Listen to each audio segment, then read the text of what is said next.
Last Silver Jubilee lecture of the first conference by Professor Binayak Sen. The chairperson of the session is Professor Gopa, the Vice-Chancellor of Nalanda University, and Professor Pinaki Chakraborty from NIPFP would be the introducer in this session.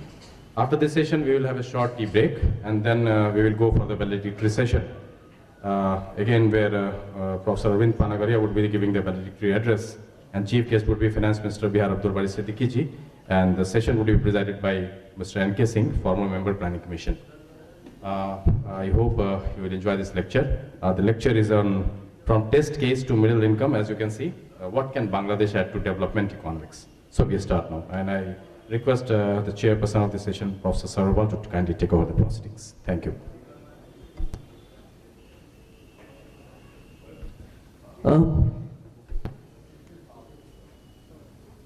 Sorry, I forgot. We have to welcome our, we have got some good bouquets. Our colleagues from ADRI Ranchi would be presenting it to our guests. I would request Ramchandra ji, who is with ADRI Ranchi, to present and welcome Professor Sabharwal with the book.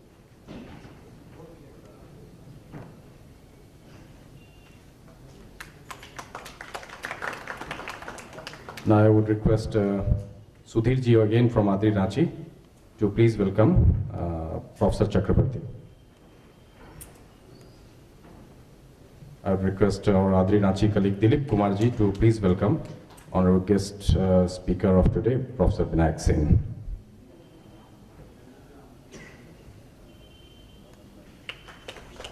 Thank you.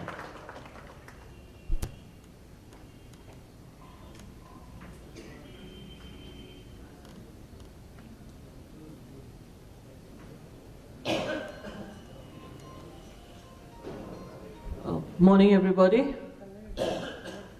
We are ready to start this session.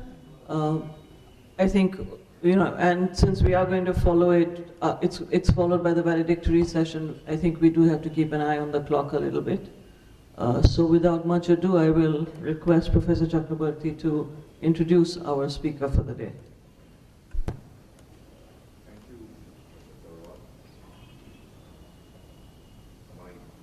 Pleasant duty to introduce Professor Binayak Sen to you. Professor Sen has a distinguished research and teaching career. Dr. Sen joined Bangladesh Institute of Development Studies in 1986, and since then he has been involved in a number of projects on socioeconomic issues of Bangladesh and other developing countries. And currently he is the research director at VIDS. I think he has been research director of VIDS since 2010. And he also had a distinguished career internationally. He has worked in World Bank for the period from 2004 to 2009 as senior economist in Washington, D.C. Apart from World Bank, Dr. Sen has also worked extensively in various other international organizations, and he has done a lot of consulting works for Asian Development Bank, UN Escape, UNDP, DFID, and WHO. Also, as a development practitioner, he has served in policy advising on a number of very important national commissions in Bangladesh and in committees like Public Expenditure Review Commission of 2002-3, Macroeconomic Consultative Committee to the Ministry of Finance, a committee to advise the government on economic affairs. He was also a member of the International Steering Committee of South Asia Network of Economic Institutes supported by Global Development Network, and the institute I work, NIPFP, is also part of that. And Dr. Sen was involved in teaching of economic development courses at the undergraduate and graduate levels in the past, including North-South University, Burke University, Dhaka University, and National University. Dr. Sen has published extensively in academic journals, contributed a chapter in various books in the area of poverty and income distribution, human development, growth, economics, health, entrepreneurship, informal sector, financial market, and issues related to regional inequalities. Dr. Sen did his PhD in economics in 1985 on role of agriculture in economic development in Bangladesh, from the Department of India and South Asian Economics of the Institute of Oriental Studies in the Russian Academy of Sciences in Moscow. Today, Dr. Sen will be speaking on from the test case to middle income, what can Bangladesh add to development economics. Dr. Sen, thank you very much for agreeing to give this lecture. So, may I invite Professor Sen to deliver his lecture.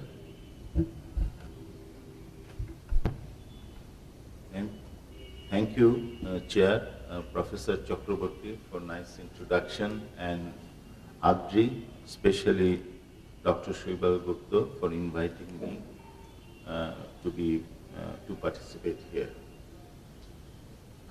The topic is obvious, but the nomenclature is not obvious. So, test case, what do I mean by test case? Bangladesh had a very adverse beginning, and it is well known to you.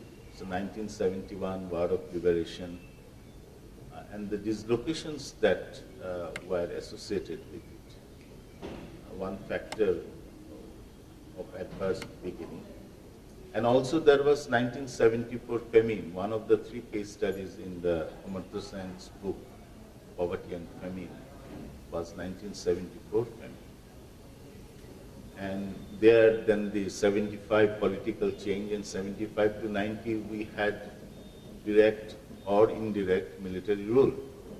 So by all sort of indicators, political, economic, and ecological, because of the country is a site of recurrent disasters, natural disasters. So the prediction for the long run growth for Bangladesh was extremely bleak. Youssef Farland at that time was country director of the World Bank in 1973 to 75, and J.R. Parkinson was a senior economist. So they teamed together and wrote a book, Bangladesh, a test case for development. And they defined the test case in the following terms.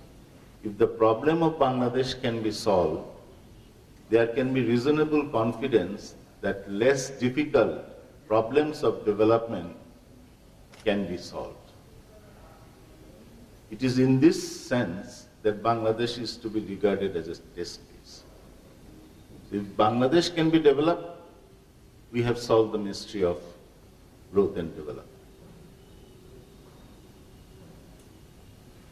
My main discussion points today then to explain what is the mystery behind Bangladesh's sustained success. Has there been a success? So that has to be established first. In 1974, Bangladesh was the second lowest in the per capita income tables of the world. The lowest being the Rwanda. In July 1, 2015, the World Bank declared several countries into the lower middle income status, one being Bangladesh.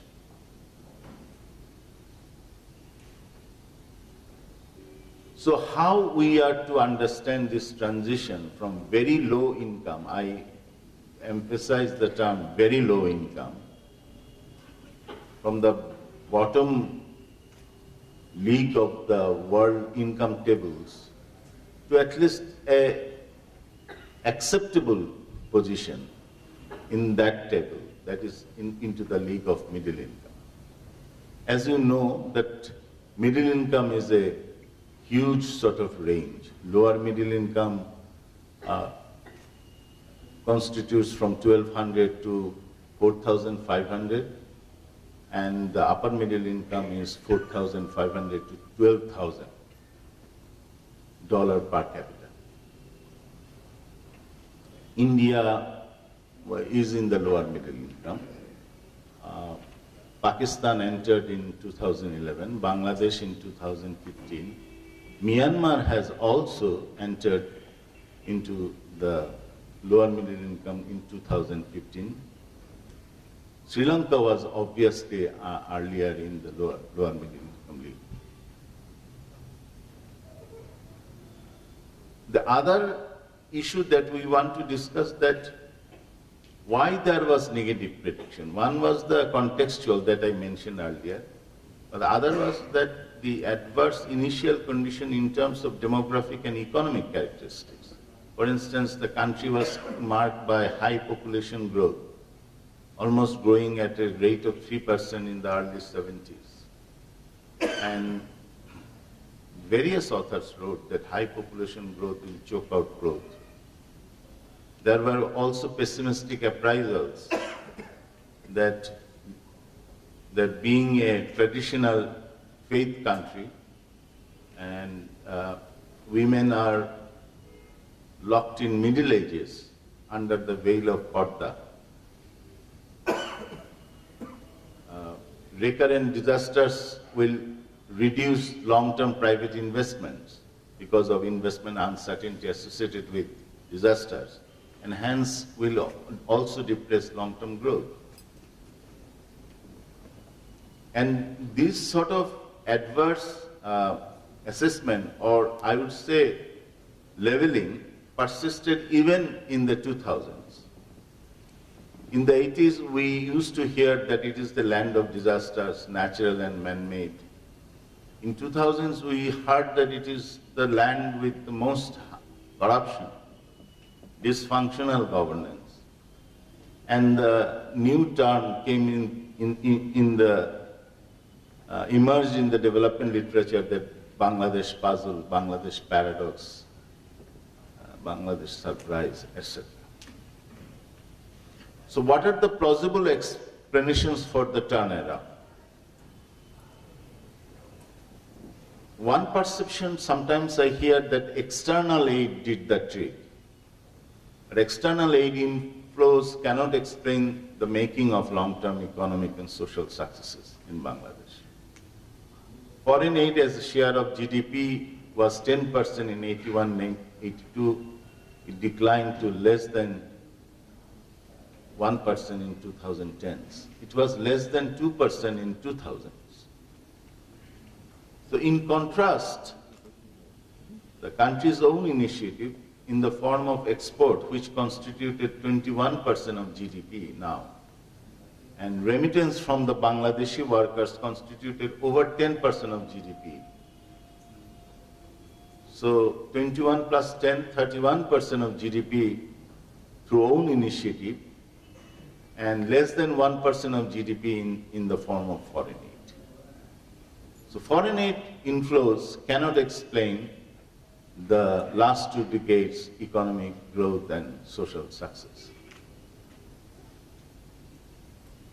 So now I sort of enter into a terrain where I cannot really prove everything. So, but I will give some information, evidence, indirect corroboration, but not the direct test. Interaction of the following 5 factors possibly have mattered as ingredients of success. One is the demography, factor of demography.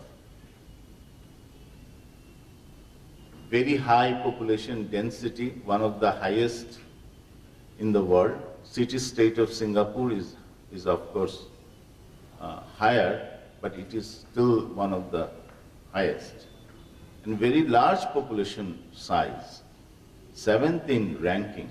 So if you had a map of the world done by just population size, 7th, 8th being Russia. So just recently we have crossed the Russia. Earlier we were in the 8th in ranking and Russia was 7th. Second factor I want to sort of highlight that the factor of geography and resilience against shocks. It is one of the largest active delta, and it's known as the country of Patna, Meghna, Jamuna Desh. It's a country of 3 mighty rivers, Patna, Meghna, Jamuna. And as a result, the population residing in this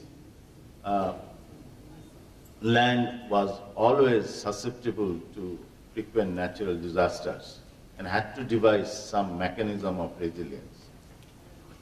Third factor which I want to highlight is the institutions, role of institutions and resistance to traditional feudal, semi-feudal power structure. History research shows that the country had relatively open village settlements without any boundary, demarcated boundary, compared to North Indian village.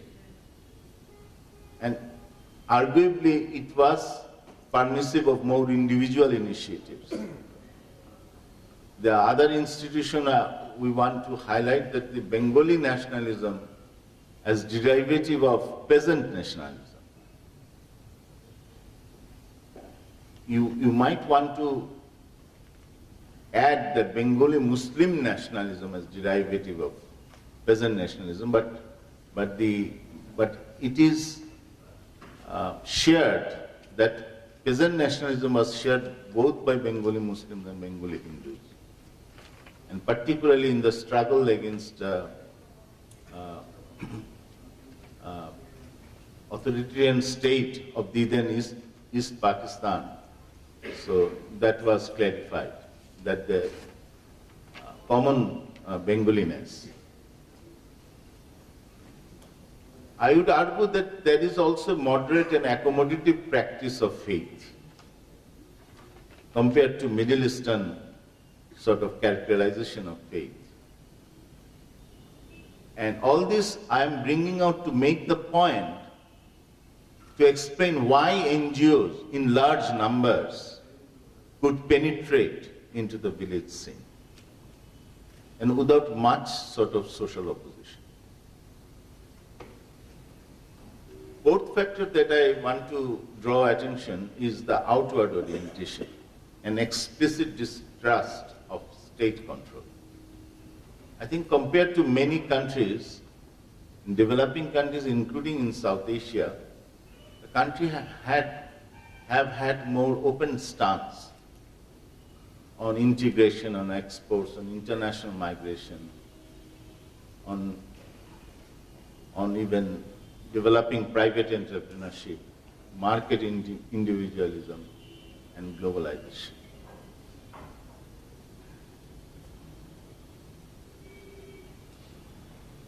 And fifth factor, I'm not sure that it is an exogenous factor. It's a policy regime can be seen as endogenous to those interactions among the four factors. But still there are certain policy autonomies we see in the development practice in Bangladesh, where they played a very critical role in accelerating garments export, for instance, through bonded warehouse, or through introduction of back-to-back letter of credits, or in the form of support to food for education, started very early, late 80s. Female stipends came very early initiated in the early 90s.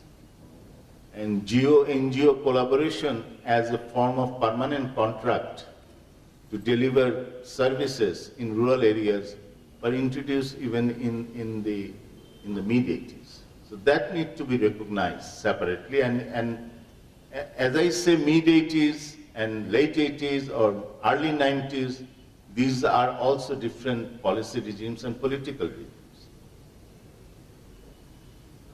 This cannot be read by you, for me, but I just want to highlight that there I try to sort of delineate the specific pathways through which outcomes could be sort of expected. For instance, demography, density and size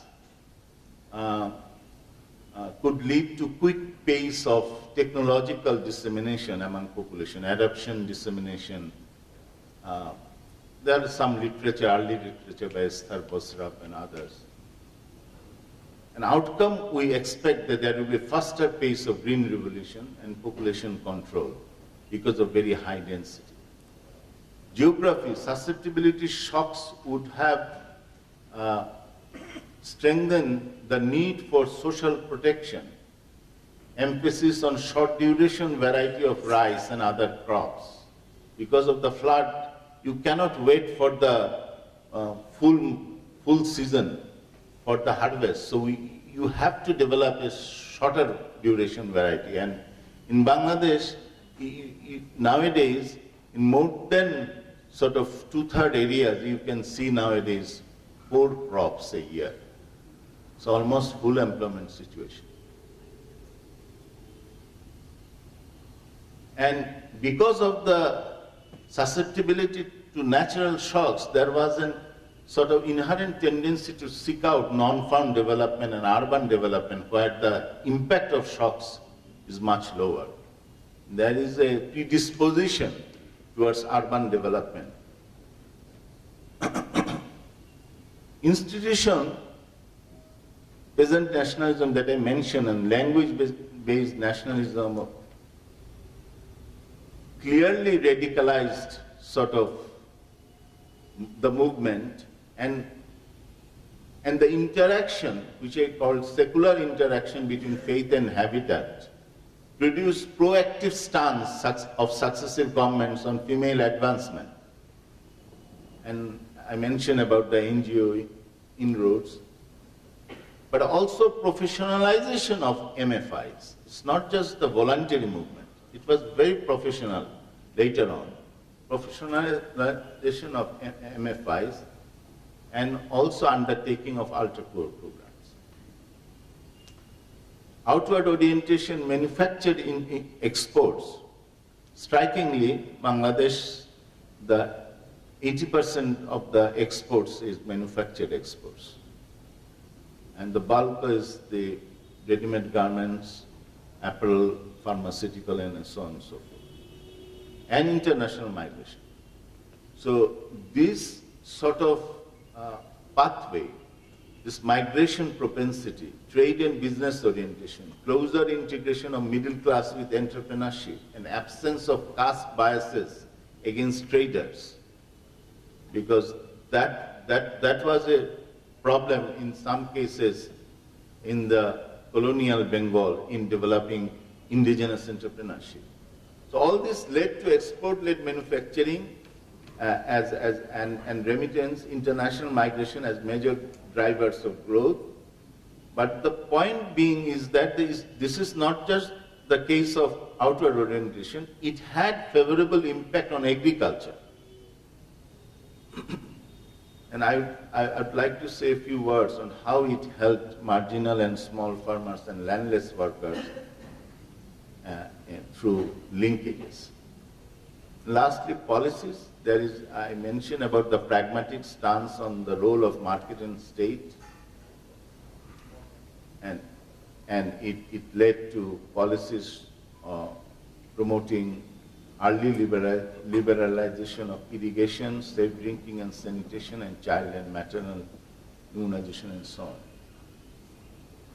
So these are, you might say, deeper determinants carved from history, institutions, and policies, and outward orientation, but had specific pathways, and we expect some specific development outcomes to be associated with it. So now a little bit on statistics of economic success. There is those who are interested more, there is a small but increasing literature on economic success documentation, and including authorities such as Amartya Sen or Jean Drèze or Easterly, Bill Easterly, and others have written about it. Jean Drèze has written about it in 2004. The Bangladesh shows the way. So anyway, one aspect of Bangladesh, that is the low-cost solutions in the areas of human development. And most of the things which I have presented so far and going to present further is derived from late Mahbub Hussain, myself and Savada's joint work, which is forthcoming from Oxford. It's 2016. when we think about success, the success can be differently seen. But I want to highlight 4 or 5 factors, 4 or 5 dimensions. There has been a decent growth in both agricultural and non-agricultural sectors. Sometimes there is a growth rate, aggregate growth rate is high, but once you decompose, you find that agricultural growth rate is faltering, while the non-agricultural growth has been picking up. It is not the case in case of Bangladesh. The Bangladesh agriculture is growing for the last 10-15 years at the rate of 4% per year. So agri GDP has been one of the major sort of factor for the low volatility of growth and stable 6% plus for the last 6-7 years. It also performed well on both growth and poverty reduction front. I'll come to that. And also it was a very job-creating growth, because it was creating jobs for relatively unskilled labor. In fact, Bangladesh's story can be summarized by one sentence. It is the ascent of relatively unskilled labor. Through agriculture, through rural non-farm, through international migration, through ready-made garments. It also performed well on both growth and human development. All these sort of standard MDG indicators, Bangladesh reached the goals even way before the 2015 benchmark, the target. And growth and female advancements were also another aspects of the story. That it was accompanied by female advancement in the form that in schooling, both at the primary and secondary level, female enrollment and attendance rate are both higher than male. It is likely to be the case that in the HSC level, higher secondary level, we will be having such situation in the next few years. And there has been a considerable acceleration. In 83-84, female labor force participation rate was only 12%. And using a narrow definition, we find that the female labor force participation has crossed 35%. Now, of course, using extended definition is much better, 60%, around 50 to 60%. And the last is that the growth process was characterized by least growth volatility, one of the lowest in the world, and it all along maintained macroeconomic stability and displayed fiscal prudence. Never was the case that fiscal deficit exceeded 4.5% of GDP in the last 20 years.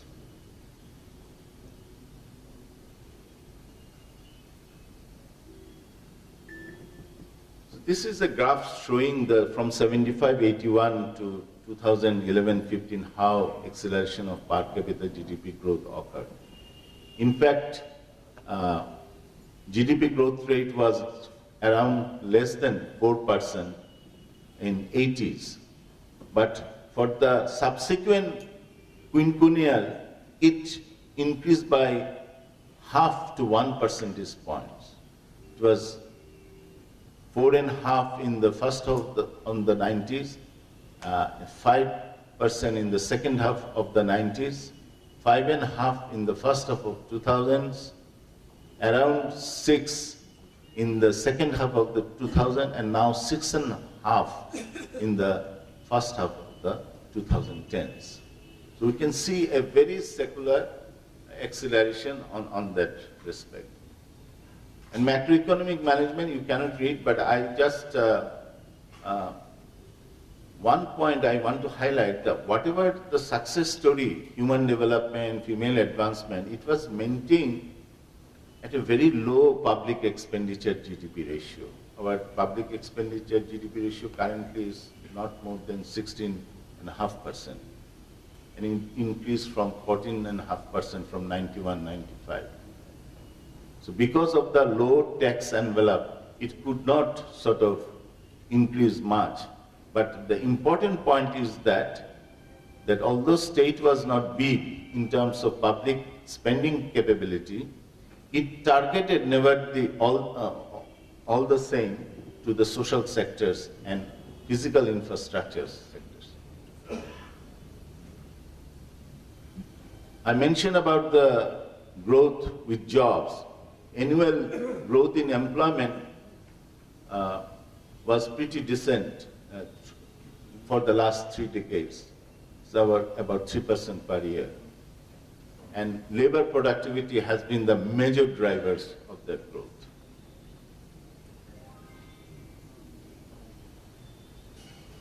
Poverty declined dramatically from 60% plus to less than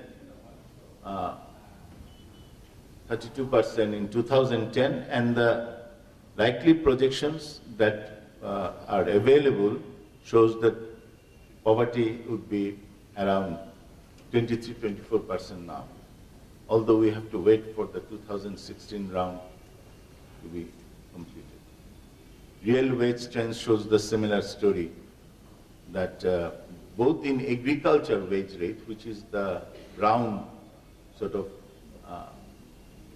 sharply increased since the mid-2000s, and of course manufacturing and wages have increased faster rate and provided an incentive to move out from rural to urban areas.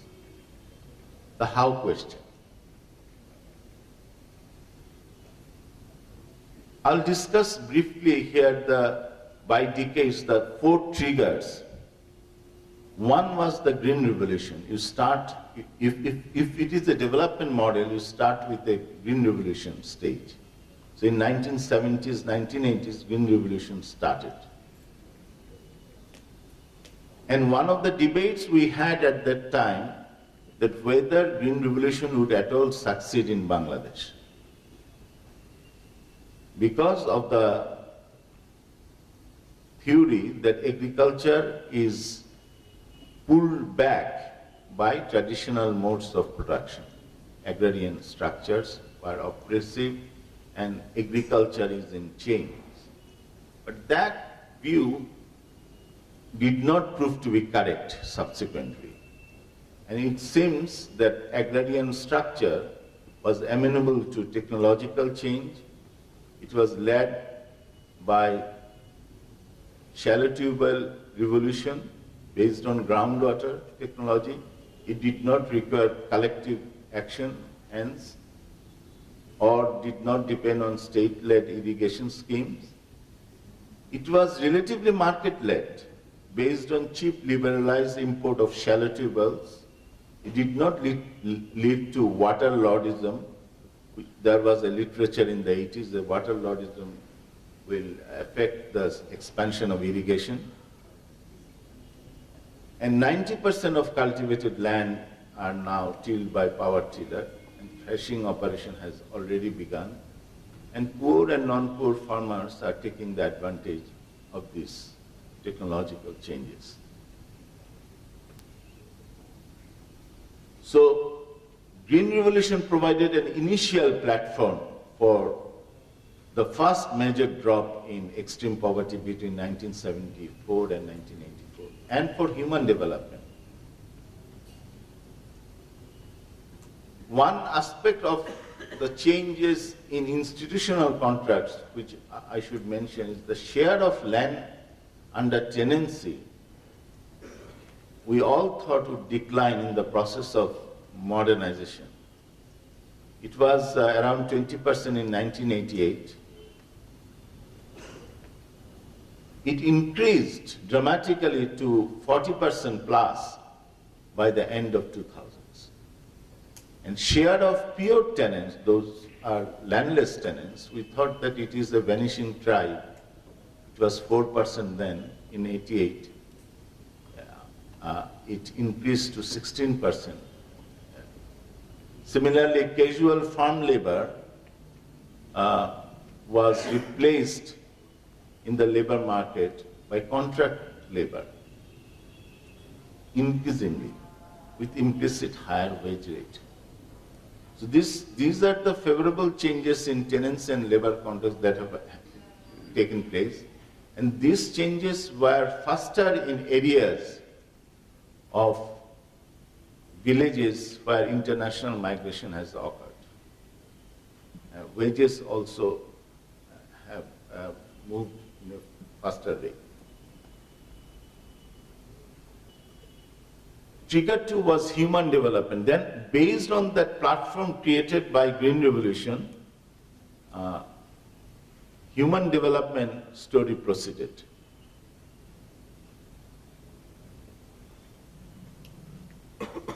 And it can be best described by a chain of causalities informed by fertility control first, then the rise in the quality of children, then investment in child education, then increase in the valuation of female labor, supported by microfinance and later by RMG sector, triggering further investment in girls' education. We found that in RMG, ready-made garments proximate villages, farm wages rose faster.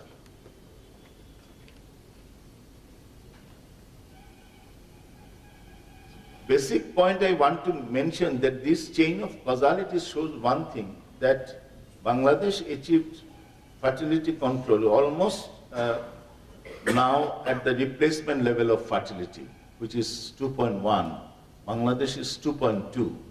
So this progress has been made in the last 2 decades, defying the Western model, which required industrialization to take place fast in order to have such dramatic population or dramatic fertility decline.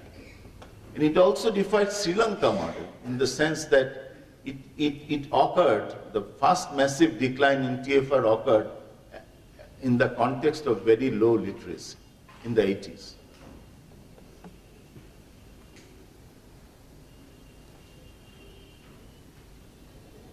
I'll take this once more. The third trigger which I want to draw attention is the success in outward orientation. Now, one of the debates we had in the 80s that whether there can be any successful Bangladeshi entrepreneurship, because they are first generation entrepreneurs.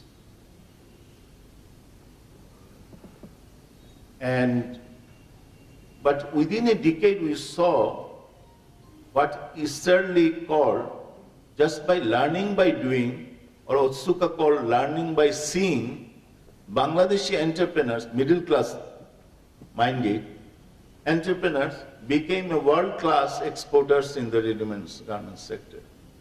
So one of the learning lessons is that it is possible, even at the level of first generation entrepreneurship, to succeed provided they are persistent, provided there is a policy regimes that are supporting. And I borrowed the term from Danny Rodriguez, the default as the debt default as self-discovery. The reason I'm mentioning that in the 70s and 80s, the loans from the DFIs had a very high non-performing assets.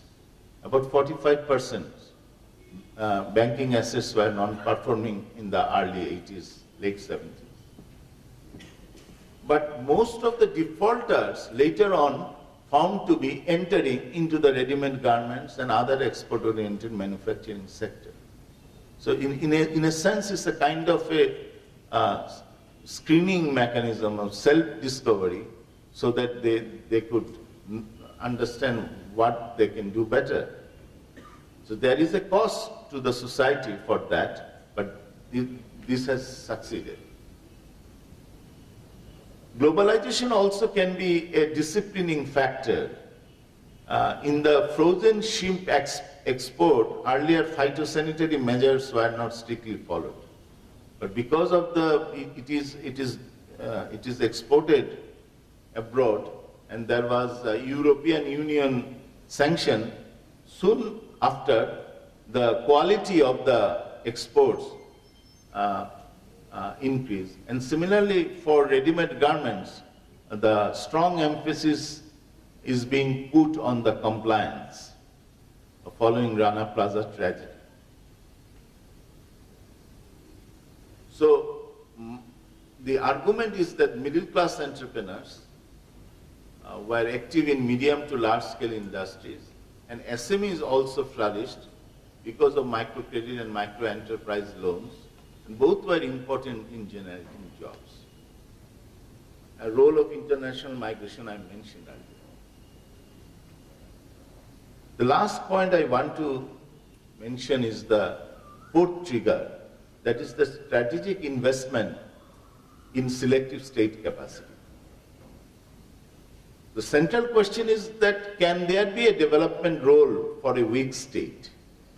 Obviously, if you are a very low-income country, you are likely to have a very low caliber institutions and low public sector capacity or state's role. But Bangladesh experience shows that a weak but focused state can still have a relative autonomy to execute pro-growth and pro-poor policies. It can ring-fence the strategic areas of development. So maybe rest of the state institutions, not all are good, but some state institution it can protect and foster so as to deliver the targeted goods. These are macroeconomic management through Ministry of Finance and Central Bank. Never sort of was prone to corruption, in contrast to many other examples from Africa and others. There is a strong sectoral sort of emphasis on creating local government engineering department, the department that delivered rural roads. It was created outside the umbrella of the ministry. It was not under the LGED, Ministry of Local Government.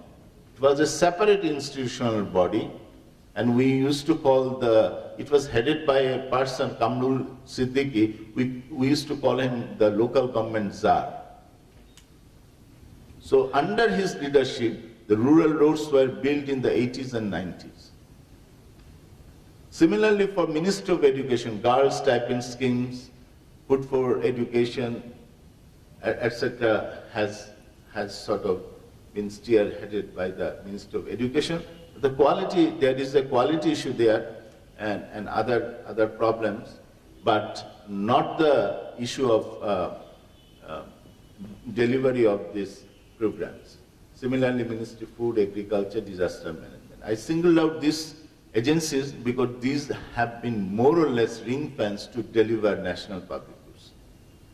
And of course, it realized its own weaknesses. And that's why it entered very early, in the early 80s, into permanent contract, collaborating with NGOs and MFIs, through specially creating umbrella organizations, such as PK7, Institute of Microfinance, and so on. So basically, state had the reason I mentioned that usually in explaining Bangladesh's success, people tend to emphasize the role of NGOs. But the point I'm making that the NGO's role has been successful and very productive, but in the context of a framework that even the weak state has created. And last point is that the state has adopted a humble but confident position vis-a-vis the major regional and international players. Patna Bridge affair is a good example of that. And continued stance as LDC, although it is not to be regarded as LDC, it has all the ingredients to get out of the LDC, but continued stance as LDC and friendship with all and enmity with none. I'm sure there are some points or issues I have not clarified in this presentation, but I would love to hear from you. Thank you very much.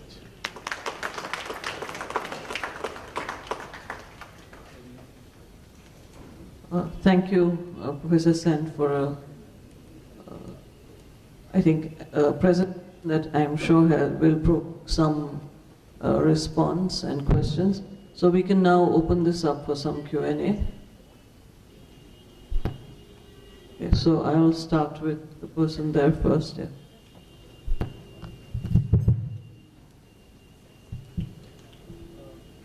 This is Nalin from IIT Patna. I teach at Indian Institute of Technology, Patna. No doubt Bangladesh in last 10-15 years has proved that in terms of HDI, in terms of growth, in terms of export, it is more progressive country than many other countries in South Asia. But my question is, what is the link between the corruption and growth? Because Bangladesh is one of the most corrupt nations in the world. And constantly, it has not declined in terms of the corruption, performance in the corruption. Sometime Pakistan became the second corrupt nation in the world. And few years back,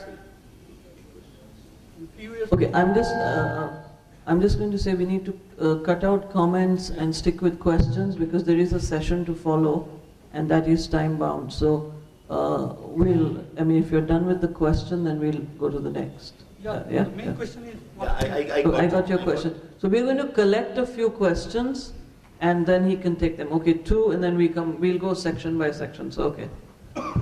Thank you, Chair. Professor Pinaki, it is wonderful lectures you have given to us to understand Bangladesh. My question is, you said manufactured-led exports. Can we call it export-led growth? And in the historical experience of the East Asian countries, will this export-led growth sustain and for how long? Thank you. The gentleman in the black shirt, then we come here. Yeah, okay. Thank you, Chair, and thank you, Professor Sen, for this excellent presentation. My question is that I think in recent time there is a massive attack on civil society groups and activists in Bangladesh. So my question is that do you find any linkages between such attacks and the impact on the economy of Bangladesh? Thank you. Couldn't quite get your last sentence. Link between attack on Civil society groups or the thinkers and the economy.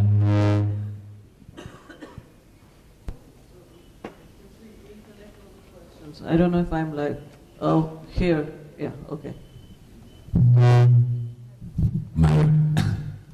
Excellent, thanks a lot, and it's a lot to learn from the Bangladeshi model. Just I'd like to know where you put in your model, the political instability, because from outsiders at least, Bangladesh political life seems to be very unstable.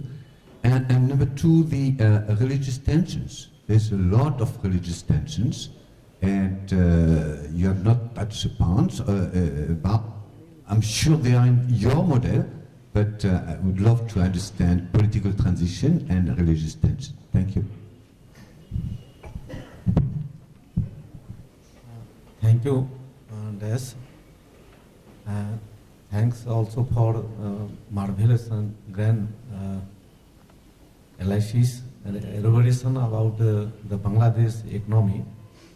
As you have stated in your lecture, Bangladesh agriculture occupied technological application, modern technological application today, and on the ground agriculture is growing more.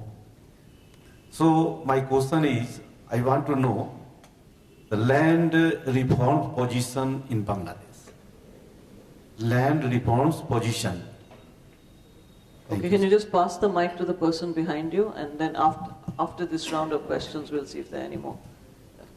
Thank you. So it is a nice lecture. I am Reshma. What Indian economic growth supports Bangladesh economic growth? whereas Indian labor market in the problem from the Bangladesh migration.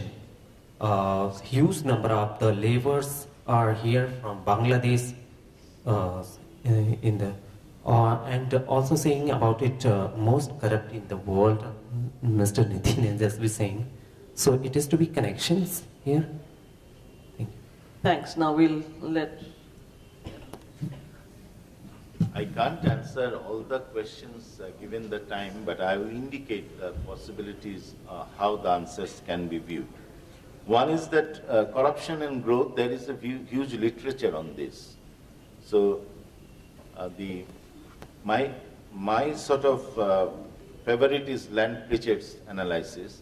And Land Pritchett came to the conclusion the corruption is not really correlated with the growth rate. Corruption is correlated with the level of income. So according to his arguments, that when a country's per capita income will cross the per capita income of countries such as Portugal, then you enter into a very low corruption league. Because if you see this corruption score is coming from TIB, Transparency International, it's a perception index, okay, that's all right, but you'll be surprised that many countries which are very high growing are in the relatively high corruption range. Even China was in the position of 60th, or I don't want to name the countries, but this is the case. So what is the connection then? Connection is that as per capita income grows and middle class grows, there is this demand aspect of the governance becomes very important. So the voter or the electorate can influence the quality of the institutions much more from the demand side. So it is not possible always to have everything in one go in a similar stage of development. I'm not sure about the export-led growth, and if I have given the impression that the growth of Bangladesh has been export-led, that is not a very correct characterization, because I have said that the decent performance on both agriculture and non-agriculture, both export and non-export sectors. So everybody contributed. But I maintain the position that unlike many very low income developing countries where the primary goods has been the major export items, in Bangladesh case it's the manufactured goods which are the major export items. So in Bangladesh's case, the manufactured exports were the determinant. Third is that attack on civil society and the connection. I think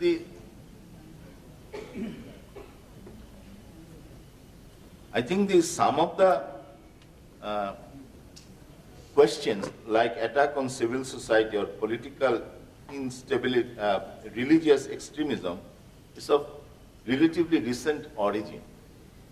And the purpose of my sort of lecture was to focus on how the long-term changes in Bangladesh did not easily follow the negative predictions that were made in the 70s, and it became different.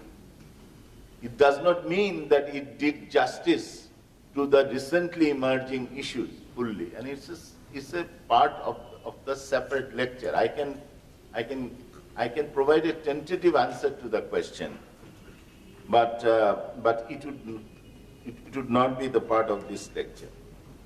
But I can say one thing, that this interaction of between faith and habitat has been an integral part of the Bangladesh's transformation.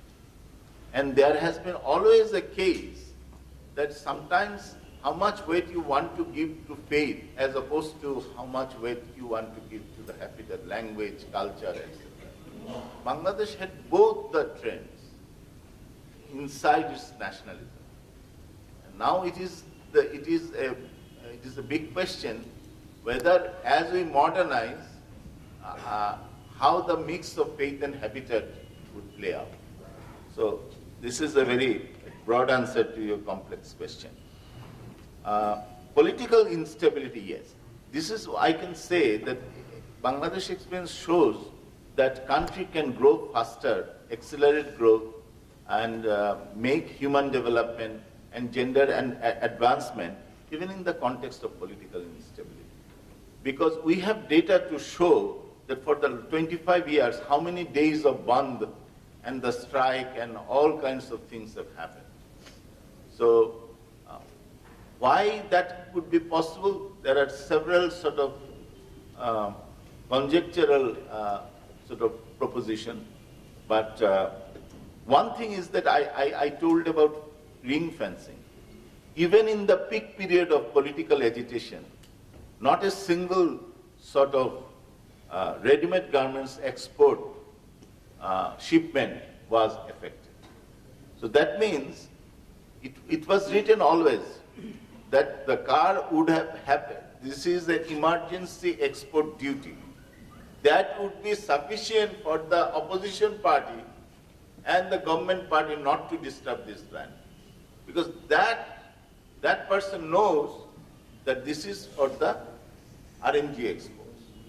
So it's the national. So I mentioned somewhere that there is a sense of national pride in certain number of goods to be protected. Quick one-line answer to the Indian labor market story. I think this cuts both ways. In a sense, I have seen the statistics.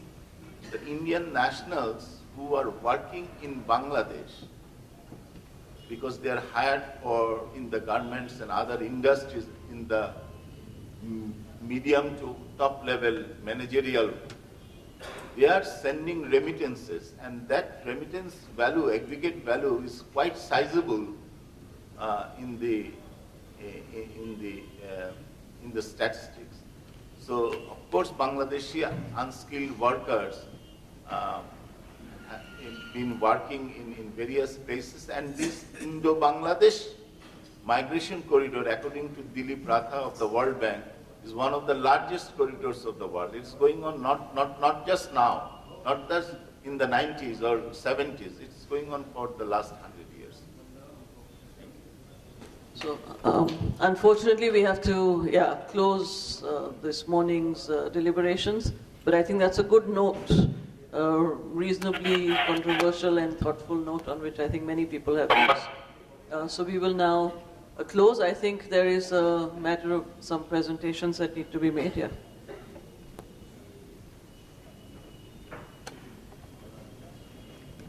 I request Sunita ji to please present mementos to our guests.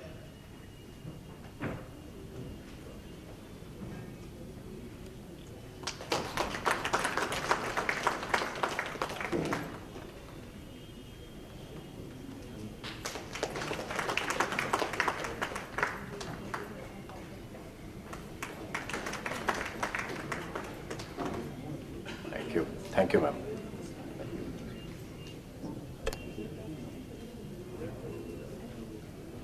I think we have a short coffee break before we reassemble in 10 minutes.